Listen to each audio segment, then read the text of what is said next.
Project Veritas exposes Facebook. Biden is getting rid of the Trump budget cuts, and more people get nominated for a Nobel Peace Prize that don't deserve it. I'll be getting into that and more on The William Hall Show.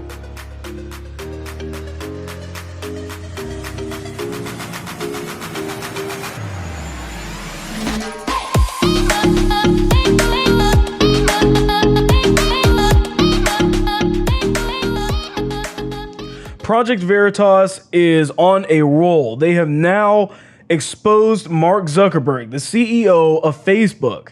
I did a short video on this earlier, kind of going through some of the clips, but here's a basic summary of what that expose sounded like. In his first day, President Biden already issued a number of executive orders on areas that we as a company really care quite deeply about. But there has been quite a lot of disquiet expressed by many leaders around the world, from the president of Mexico to Alexander Navalny in Russia, and Chancellor Angela Merkel, and others saying, well, this shows that private companies have got too much power and they should be only making these decisions in a way that is framed by democratically agreed rules. We agree with that. Mark had been very clear about that ideally we wouldn't be taking these decisions on our own. We would be taking these decisions in line with and in conformity with democratically agreed rules and principles. And at the moment, those democratically agreed rules don't exist. We still have to take decisions in real time. We have a system that is able to freeze commenting on threads in cases where our systems are detecting that there may be a thread that has hate speech or violence sort of in the comments. These are all things we've built over the past 3-4 years as part of our investments into the integrity space, or efforts to protect elections. I wonder whether or not we can use Oculus to help a white police officer understand what it feels like to be a young black man who's stopped and searched and arrested by the police. And I want every major decision to run through a civil rights lens. I think that these were all important and positive steps. And I am looking forward to opportunities where Facebook is going to be able to work together with this new administration on some of their top priorities, starting with the COVID response. So there were a few quotes directly from Mark Zuckerberg. This was a internal Facebook call that was being done to basically go over the events of January 7th. This is the day after the electoral votes basically went into play, after the incident and all of the protesting that was going on in the Capitol on January 6th. So obviously Facebook used this opportunity to ban Trump, to get rid of conservatives, to take down pages. All of this was used as a reason to basically lash out against conservatives. And now we have this call that took place the day after. And it's very telling. It's very telling about how Facebook manages their users and how they view everybody that's on the platform. And while going through this and watching that video, you have to ask yourself, do you really want people like this deciding what you can and cannot do online and on their platform? One of the, or some of the quotes that basically came out of this was from Mark Zuckerberg saying, I know this is just a very difficult moment for a lot of us here at Facebook, and especially our black colleagues. It is troubling to see how people in this Capitol mob were treated compared to the stark contrast we saw during the Black Lives Matter protests earlier this year, or past year. Anybody that's paying attention or paid attention last year knows that the BLM protests went on for months and months. Cities and businesses were literally burned to the ground, estimated well over several $1 billion of damage, hundreds of people dead, hundreds of officers injured, and tons of stolen items, looted stores, and they continue to get away with this. You know, if I'm from Florida, this did not happen in the state of Florida almost at all. The second that any of this stuff even started to happen, it was clamped down on, gotten rid of. Ron DeSantis even put in an order basically saying, look, you riot, you loot, you're going to jail. Done. Like, here's the sentence, you're going to jail. Other states and other cities chose not to condemn, not to really treat the stuff that they were doing in any bad way. They kind of just let it happen, and they just had police officers just effectively standing by and watching from a distance. And that's why certain states never received this type of violence in the summer of last year, and why certain places did. So the point is to make the claim that the Capitol protesters were treated much better than the BLM protesters is completely false. There was a reporter that was on the ground during the BLM protests and said that the response was the same. He actually said that, if anything, in a lot of the instances that were going on with BLM, the response was actually much better for BLM. And that's what I saw. I saw a lot of videos and a lot of pictures and a lot of reports coming out that they were letting this stuff happen. In the cases where they did something, it was no worse than what happened at the Capitol. So really, you have to dive into this and basically say that this is a blatant lie coming from the CEO of Facebook.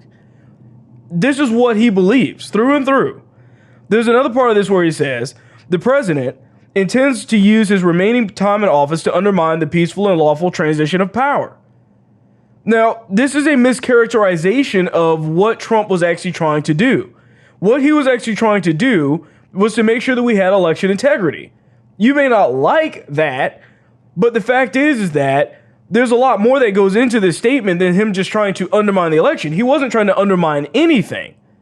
And if you were looking and listening to anything he said, you would know better. You would know that Trump was simply trying to weed out these irregularities that took place. We know for a fact that the vote counting was very weird late or early, super early in the morning on November 4th. We know that the voting machines had glitches. We know for a fact that many of the states in which the voting took place, that there were rules that changed a few weeks before November 3rd that would allow for people to turn in mail-in ballots significantly later. We know this happened. Those are facts of the case. The question is, how much did it affect the election? But that's not what Zuckerberg is saying here. And then you see more of this bias come through where he says, President Biden already issued a number of executive orders on areas that we as a company care quite deeply about and have for some time. Areas like immigration, preserving DACA, ending restrictions on travel from Muslim majority countries, as well as other executive orders on climate, advancing racial justice and equity. I think these are all important and positive steps. This is exactly what we're seeing here. It's a hatred for Trump and a love for Biden. They're happy about Biden being in office because they want all the stuff that Biden is doing, they align with. This is why Facebook is not going to change the way that they view information and the way that they censor people going forward. Because everything that the Biden administration stands for, Facebook supports. They have no good reason to change anything at all because they're not being pressured. And I'd argue that Republicans didn't do a great job either. I'll admit that, because they basically had them in these different hearings and you had a bunch of great lines coming from Ted Cruz, but nothing was done about this. Nothing was done about Section 230 at all. So now Facebook has free reign to act and participate in this however they feel is necessary. But that's the problem coming off of this election, where you have Facebook and these other companies that are going ungoverned. If it wasn't for Project Veritas, we wouldn't be able to see this coming directly out of their own mouth. I think the bigger issue here too is that this isn't always a matter of dealing with censorship the way that we view it. It isn't the fact that Facebook is just saying, we just hate conservatives. The issue is that they legitimately believe that their worldview should be the only worldview. They view it as morally correct. That's basically what this is. And you're seeing that by the way they align with Biden. You're seeing that with the way that they just didn't understand what Trump was doing. It's not like Zuckerberg's actually saying what Trump actually was saying at the rallies. That's not what he's doing. What he's doing is mischaracterizing it because they legitimately don't understand what conservatives were trying to do, what Trump's goal was in all of this. They never have. And I fear that they never will. That is the deep-rooted bias. It's a lot more than really understanding the conservative position. It's simply the fact that they do not understand or even know about what was even going on in all of this. They just know that they hate the guy, and they know that they do not like conservatives or the conservative thought process or anything. They can only view the world through the lens they view it in, and that's how they're going to run their platform. And to see Project Veritas exposing this directly from him kind of takes the veil off of all of the back and forth from the Senate hearings and really brings it into perspective, because he's talking to people in his own company. To him, this video is not supposed to be a public video. So these are the people that align with him, and this is how he speaks. So we know for a fact that they are truly, truly biased. If you recall, there was a situation late last year, and it was all over the stimulus. And I reported on it back then. But basically, the stimulus bill, the initial one, came out and basically said that they're going to give $600 to every American person that fit in the parameters that was required. And after all of that happened, and we kind of finally found out what was going on, we saw that the bill was basically over $1 trillion, almost over $1 trillion. And we had no idea what this other money was going towards. And what it wound up being was an omnibus bill, where they basically pack in all of this stuff that's completely irrelevant to what Americans are struggling with the most right now, which is obviously keeping a job, getting a job, running their business. And so Trump, after he signed it, because he was not going to sign it at first, but he decided to go ahead and sign it, because the ultimate goal was that he was going to use the Empowerment Control Act to basically take and restrict some of those funds that were going to useless places like art museums and certain things for just other facilities and whatnot. I mean, there was a lot of money being dumped into just new furniture for the White House and stuff, just random stuff that had nothing to do with Americans that needed this money. And he was going to basically withhold those funds and then reappropriate them to something else. The issue with the Empowerment Control Act is, of course, it takes 45 days before it's even decided upon what's going to happen with it. Well, now that time has passed, and Biden has decided to get rid of those budget cuts. So all of that money that was sitting in there that was going to all of these useless places that could have gone, by the way, to the American people, Biden just said, you know what, let's stick it all back in there. So the report on here says, on Sunday, President Biden sent a letter to the congressional leaders announcing that he would reverse former President Trump's freezing of $24 billion in government programs. And then this is based on like I said, all of the stuff that was going into the omnibus bill. And Trump was trying to withhold some money so that we could actually get it as American people, the people that actually need it, not all of these useless things. And so the House Committee on the Budget continues. A 2018 Government Accountability Office legal opinion holds that if the president proposes a rescission, he or she must make the effective funds available to be prudently obligated before the funds expire, even if the 45-day clock is still running. This means, for example, that the president cannot strategically time a rescission request for late in the fiscal year and withhold the funds until it expires, thus achieving a rescission without congressional approval.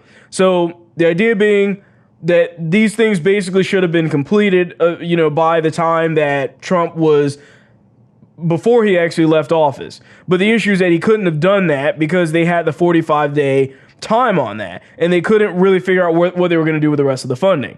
So Trump, at first, asked for 73 cutbacks to the 2021 federal budget.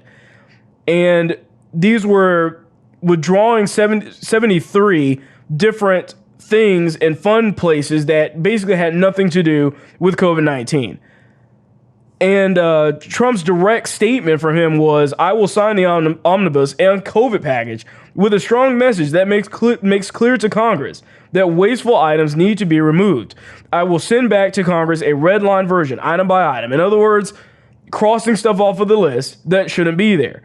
Stuff for this was like Department of Agriculture, Commerce, Education, Energy, Health and Human Services. Now, it wasn't that he was cutting funding entirely from these things. It was more so the fact that he was just taking some away from it so that the rest could be allocated to go to the American people. That was the point. When Trump did that, he was basically saying people should be getting anywhere between $2,000 and $4,000 on this stimulus. That was the original kind of call to action that Trump made. And Biden and the Democrats didn't want that to happen. After Trump said it, then all of a sudden they flipped. And then they wanted the $2,000. And Biden also said he wanted the $2,000, which brings us to something very interesting. This is just a report that came out today saying that Biden has broken his promise on the $2,000 stimulus check to Americans. Why would he do that? Because the issue is that Biden and the Democrats, after Trump said it, they wanted that to be the case as well. So here's a little bit about what effectively took place on this. So a recent tweet from the Democrats' official Twitter account announced that President Joe Biden will be providing a stimulus check of $1,400 to the American people for assistance during the coronavirus pandemic. Of course, I get it. It's close, but that's not what was promised. He tweeted on January 10th that the American people, quote, need $2,000 stimulus checks. That is what he said. That is what he says. The first line of that tweet was $600 is simply not enough when you have to choose between paying rent and putting food on the table. Okay. You know, and once again, keep in mind, this tweet, along with all of the other Democrats' decision to back the $2,000, came after Trump already had vouched for that $2,000. That's simply what it is. So he promised the additional $2,000, and then basically what he said in the statement directly from the President of the United States account was, "We will build on the $600 down payment provided by Congress last year, sending an additional $1,400 to households across America, totaling direct payments of $2,000 per person." So now he's saying, well, we'll count that $600 you just got, which was basically nothing. And then he said in a speech in Atlanta that if the Democrats took back control of the Senate by winning the 2 Georgia Senate runoffs, a $2,000 stimulus check would be distributed to the American people as quickly as possible. This was earlier, and he was basically saying to the Democrats, get control of the Senate, you're going to get that $2,000. We won't have anybody in our way. Well, they have basically control of the Senate, and that hasn't happened, obviously. Obviously, after he said that he was not going to give the $2,000 checks, but only the $1,400 checks, obviously he got a lot of backlash from that. And this really just highlights the fact that Biden does not care about the regular American people that are unable to work and unable to run their business.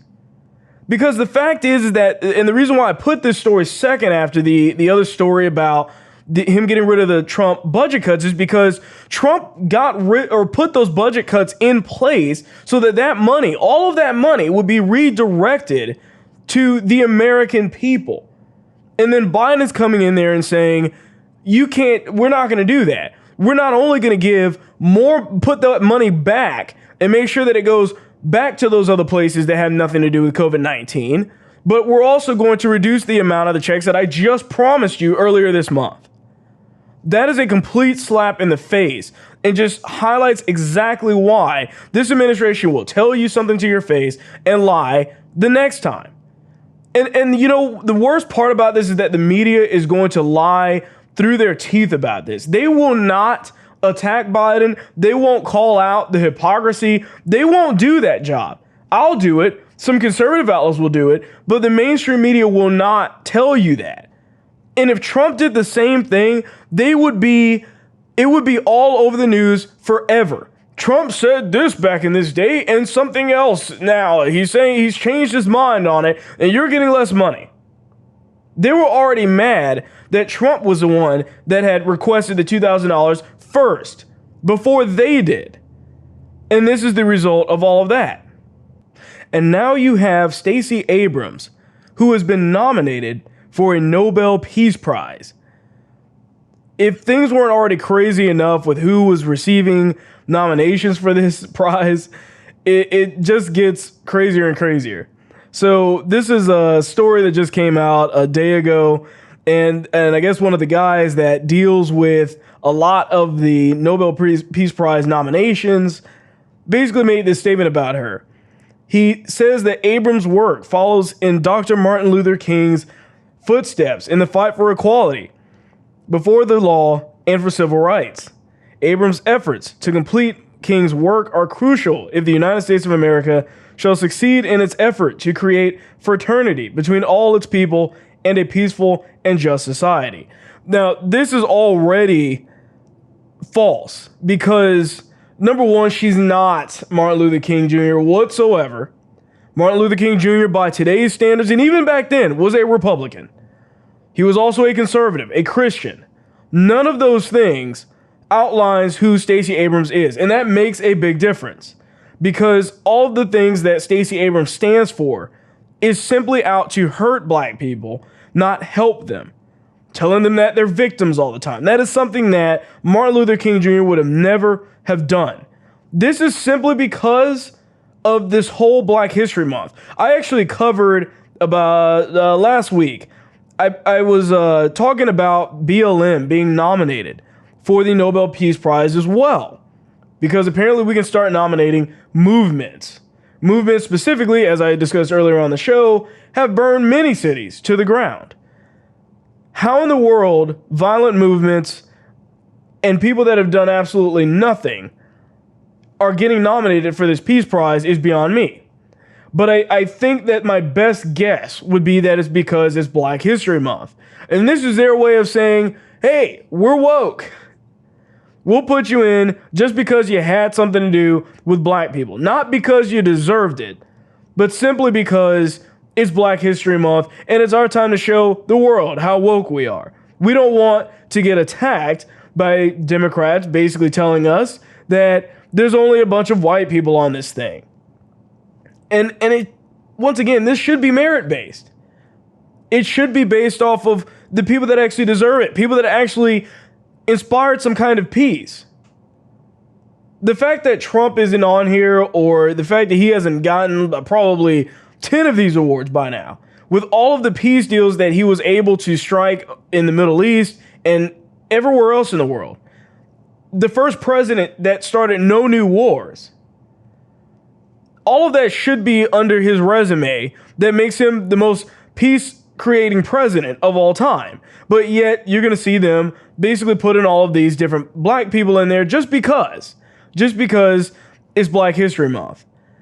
And she said here, we will do whatever it takes to expose Stacey Abrams' radical network and highlight her dangerous agenda and ultimately defeat her and her left-wing candidates at the ballot box. And this is coming from a senior strategist that basically has exposed a lot of what she was doing in Georgia during the election process. But as I mentioned, Black Lives Matter was also nominated. Why? We don't know. They effectively tell us that they didn't do anything that was dangerous, that it was mostly peaceful. I'm so tired of that phrase. It's crazy that they don't even realize that it's pretty much a joke at this point to say it's mostly peaceful. The problem is that if it involves any violence at all, it shouldn't be up for a Nobel Peace Prize. Done. If there was any cities, buildings being burned, any looting, rioting that resulted out of any movement, it should basically disqualify them immediately from this prize. But that goes to show how much of a joke this prize has become. It doesn't mean anything anymore. And now we're seeing a lot more of this basically take place. Mischaracterizing the BLM movement and then mischaracterizing the March on the Capitol and saying BLM was perfectly peaceful and then saying that the Capitol protests were this violent insurrection. Yet, they will also be the ones to tell you that the response to BLM by the police officers was significantly worse. Well, oh, wait, I thought it was peaceful. I thought that the BLM movement was mostly peaceful. How does a mostly peaceful movement get worse police treatment than a very violent Capitol insurrection? That doesn't make sense. How would that possibly be the case? If violence was caused by BLM, then they got the appropriate response, at least for the most part, or to some degree. But how can you mischaracterize things this bad? Cities were on fire.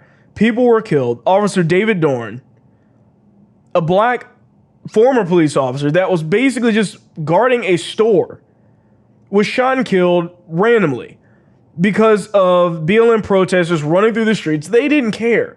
This was never about, and their movement was never about Black lives. Their entire goal was to dismantle the nuclear family, to push all of these trans ideologies, things that nobody really cares about, and especially not black people. But yet, that's what they did. And yet, they're going to pretend as if the March on the Capitol was somehow the biggest violent thing that's ever happened in our history, and ignore everything that happened with BLM. Just turn off the cameras, ignore what's going on. It doesn't matter whether it's right in front of their face, they're going to deny it. They're going to pretend as if it doesn't exist. We saw that same thing when the whole meme came out from CNN, where the journalist, the news reporter, was standing right in front of a burning car saying fiery but mostly peaceful. Imagine if that's the way that they treated the Capitol protest. Just imagine if that was the case. It blows my mind that this type of thing still continues to go on. And yet, that's the way they'll keep continuing to do it. So this is quite the interesting story as well. So if you recall, I mentioned that Kamala Harris basically implemented a bail fund kind of release program for a lot of the rioters and looters that was going on from last year. And she put this into place because apparently she thought that the people that were rioting and looting deserved to get out of prison because it's for the common cause, right? Well, one of the guys that she basically was able to bail out through this program has now been, he's first of all was free twice. The same guy was free twice, and then he's just got charged again. Now, reading through this, you're going to see exactly why people that are willing to burn down buildings, willing to rob stores, should not be taken and let out of prison at all.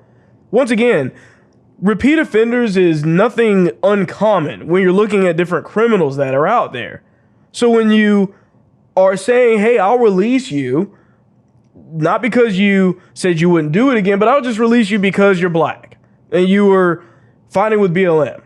When you do that, you are inciting violence, the same thing that they want to accuse Trump of doing. So Thomas Mosley, 29 years old, was charged with 3 additional offenses, including 5th-degree drug possession, possession of a dangerous weapon in a courthouse, and 2nd-degree rioting while armed with a dangerous weapon. He was already arrested before for property damage and gun possession charges, but was recently released after the Minnesota Freedom Fund, that's the thing that Kamala Harris basically put into place to let these rioters go. But they posted a $5,000 bail for him. The weapon charge related to an October 15th, 2020 incident in which Mosley had a gun while protesting inside the county government center, where the officers involved in George Floyd's death were making a court appearance. So this guy shows up with a gun. Bad idea, right? Just right off the bat. When officers arrested Mosley for property damage charges based on his behavior during a August riot, they found a handgun. This allowed them to obtain a warrant to search his vehicle, where they discovered a massive cache of firearms and tactical gear, including 3 handguns, a shotgun, a semi-automatic rifle, a gas mask, and about 50 rounds of ammunition, plus a stash of cocaine, mushrooms, and marijuana. And this, once again, this is one of the people that we're fighting to get out of prison, basically. Why? Once again, it's all about what you're doing. If this was for any other reason, if this was a Trump supporter, never would have allowed that to happen. Never would have gotten out of jail. Mosley was released thanks to the Minnesota Freedom Fund, but was later charged with 2nd-degree rioting after he participated in a New Year's Eve melee, where rioters damaged buildings and scrawled messages that read, "Down with America, kill all cops, criminal wave 2021, America's last year, death to America." Do those messages ring any bells to you? Sounds a lot like terrorists. Does this sound like a guy that's really concerned about institutional racism and trying to get over all of the oppression that's going on in the United States? Or does this sound like somebody who wants America to be destroyed? This sounds like somebody that hates America. This doesn't sound like somebody that wants to help anything. And we're bailing these people out, or at least Kamala Harris is hoping to bail these people out. The Minnesota Freedom Fund was established last summer to bail out rioters, though it came under fire after raising $30 million in donations. Much of that was from Hollywood celebrities, of course, and spending less than 1% of those funds on bailing out rioters. I wonder where the rest of that money went. Did it possibly get donated to BLM, to the actual organization? Once again, BLM raised millions and millions of dollars as well, and none of that money was ever put back into the black community. That money was going into the pockets of the people that ran the organization. It's almost like if they really cared to help people out, that's what they would have actually have done. But they don't care, clearly. The fund has also bailed out an alleged murderer, a twice convicted rapist who was at one time posted with a $350,000 bail, charged with kidnapping, assault and sexual assault in 2 separate cases. We don't need people like this out on the streets. And I don't care what cause they're fighting for. This is why we always fight for law and order. I don't want to hear the Democrats talking about law and order the second that the protesting happens on January 6th. Conservatives have been against this regardless of who's doing it. We don't care. All violence is bad. All violence should be condemned. All people that commit or participate in these things should be arrested. But yet you're going to continue to see them do this, where the Democrats only care when it's under their banner. They'll protect it as long as it fits within their narrative. There were books being released and educated people, supposedly, people that had a degree in this kind of stuff, that came out and said that maybe some of this violence is necessary for real change to happen. Really? How is that not inciting violence? How is what they're saying not directly contributing to the stuff that we're seeing in the streets? The fact of the matter is that no matter what the situation is in life, no punishment will always create more of whatever that bad behavior is. If it goes unpunished, you might as well just say, go ahead and do it. We don't care. It's fine. And that's exactly what Kamala Harris was doing.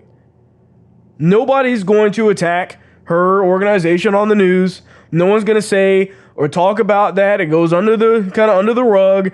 Keep it quiet. It never happened. But I'll remember the day that she did this, because I feel like there's going to be a lot of other things that are going to come up in the future where there's going to be situations. There's going to be instances where Trump supporters are going to be attacked for something. And Kamala Harris is going to come out along with the rest of them and condemn what they did, whatever that may be. And I'm going to always remember that she bailed these criminals out. All because it fit her movement, fit the narrative. That is all I have for you today. I thank you for watching the show, and I will see you on the next one. You just watched an episode from The William Hall Show. Please remember to like, share, and subscribe.